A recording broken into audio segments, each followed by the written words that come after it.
Hi, this is Jonathan Matthews, and thanks for joining us for another episode of the Screenly webinar. Let's see, today we are going to share my screen real quick here. All right. Okay, yeah, so today on getting the most out of Screenly, we're going to be talking about a new feature we just launched called Virtual Screen.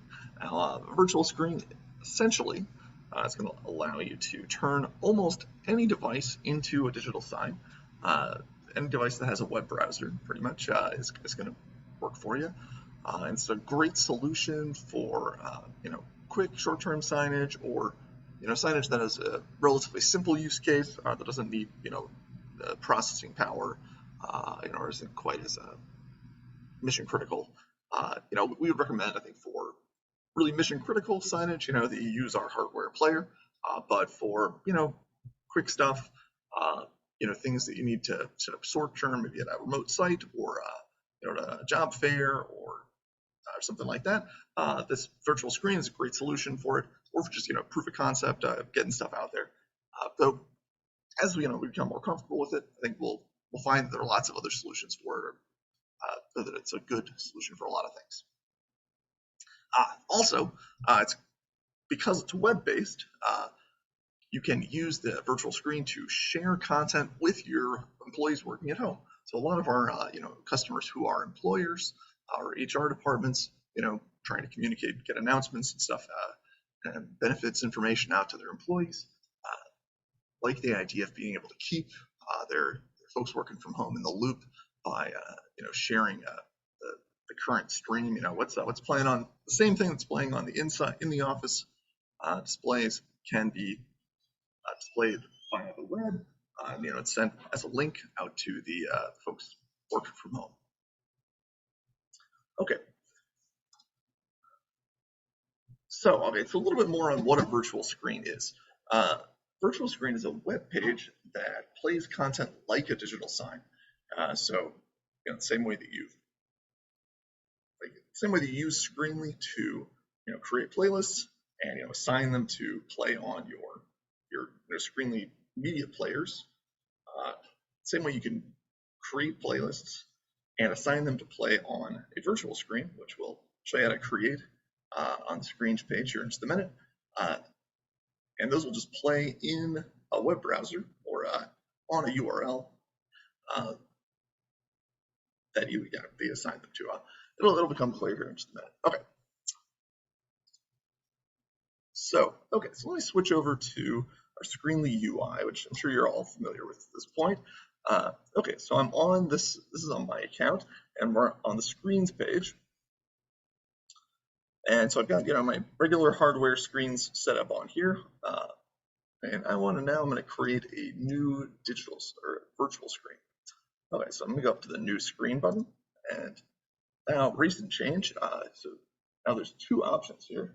So if you're adding a hardware screen, the traditional screen using a media player that we've been using for a long time, click that one. But if you're adding a virtual screen, like we're going to do today, click virtual. All right. And so the first step is just give the virtual screen a name. So we'll call this, maybe like work from home, employee communications, something like that. Okay. Create. Okay. So this brings us to the details page for this screen. Okay. So just like one of our regular screens, there's a preview window here, that'll give you an idea of what's playing, and a list here of current content playlists that are assigned to the screen. But what's new is so instead of having technical info over here of the hardware, we've got the group labels and a QR code. So there's QR codes which you can use to open this virtual screen or open the content player on a tablet or a phone, or hey, if you want to open this on a laptop or your computer, or maybe you've got a smart TV that has a web browser in it, you can use this button down here. So it's copy link to virtual screen, and that'll just copy the URL to your web browser or to your clipboard. Okay, so first, let's see, in order to demonstrate this for you though, let's create a playlist real quick and assign it to play on the screen. Okay, so let's go to playlists and real quick, new playlist, call this, work from home, screen,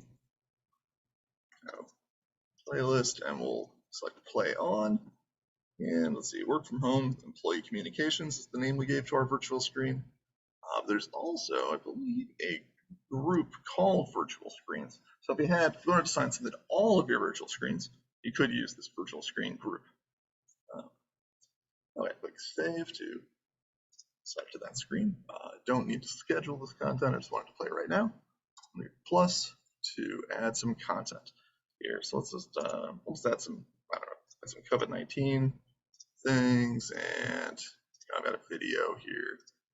Go with that. We're done. Okay, so we've got our items in there. Let's put that in there like this and click save to push it out to the screens. Okay, so let's go back to the screens page.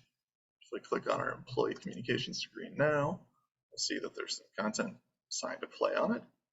All right, and so, okay, so let's say we want to get this playing. There's two ways to do this, right? So I'm gonna take my trusty smartphone here and open up the camera app, and we're gonna point the camera right at this QR code. Boom, and when I do that in the camera, there's a little kind of pop-up thing that shows the URL. If I tap on that, it's going to open up my web browser and take me directly to there we go, take me directly to the content playing there. And just move it a little bit to center it, and boom, there, good to go. It starts playing through the slides. There's the video. Yeah. You can do that with your tablet, you can do that with anything. Quick and easy way to do it. You can also, let's see, click this copy link to virtual screen button here. Copy that, and I can just open another tab and paste that here. Enter to get it to load. Yeah, right in my browser here. So let's say you were loading this on, your laptop somewhere or on a smart TV in a browser. You bring it up in the browser like this. If you're on a computer, you can hit, let's see, at least with Chrome, you can hit function and F11 to make it full screen, to get rid of the browser bar and everything like that. If you're using a different browser, there could be a different shortcut for that, but pretty much every browser has that functionality. And so you just do a little Googling, you should be able to figure it out. Okay. You can also take this URL and pop it into an email. Let's say I send out a weekly let's see, like newsletter, to my employees, and I want to share the stream from there, kind of like a Facebook story or a TikTok or a what's it called? Instagram. Instagram calls them stories to reels, whatever. That doesn't matter. Yeah, so you can kind of share, your sequence of videos and images and whatever with your whoever your audience is that way. Yeah, it may be possible to embed this. I need to double check with our developers on that, but I think you could use this stream embedded in a web page as well. If you just wanted to be able to, yeah, and of course, just like your screens, it's going to sync with whatever your playlist is on here. So once you've got that out there, people know where the URL is to go and see the stream. You can go and change that playlist, like save. That'll push the changes out to the web. Great. Okay. So pretty straightforward. I'm sure you guys are going to have questions. I'm going to switch back to my presentation here real quick, and let's see. So a few questions that I anticipated are let's see, about our requirements and the capabilities of the virtual player. So first thing to know is that it requires a modern web browser. So you probably can't run this, or I'm not going to guarantee this will work on Internet Explorer or some of the older, more old-fashioned browsers out there. We recommend you run it in Chrome or Firefox. Chrome's really probably the best. What kind of content? The types of content you can play are going to be images and videos right now. Web pages, web-based content is still a little bit tricky for us to get working with this because it kind of it's complicated. So at some future point, we hope to be able to offer some kind of integration with, external web content in the virtual screen. But for right now, we are limited to images, videos, the kind of typical static content. Scheduling, right? So the you can use scheduled playlists with the virtual screen. It's going the Screenly system, I guess it'll be the player, kind of the virtual screen, is going to look at the time settings. So with our normal hardware screens, you set the time zone for the player, or set automatically. But with this, it's going to look at whatever the time zone is in the web browser, or the time on the computer that you're at. It's going to use that to determine whether or not it should play, a specific piece of content, right? So if you've got something that should only play between, 3 p.m. and 4 p.m., it's going to look at what time zone the browser is in and what time the computer is on, thinks it is, and it's going to use that to determine whether or not it should play. Well, let's say I'm sure you guys will have lots of other questions, so let us know. So you can reach out to us at support@screenly.io if you have any other questions about virtual screens.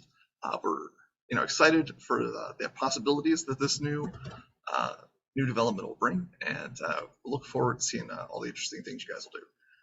Cool.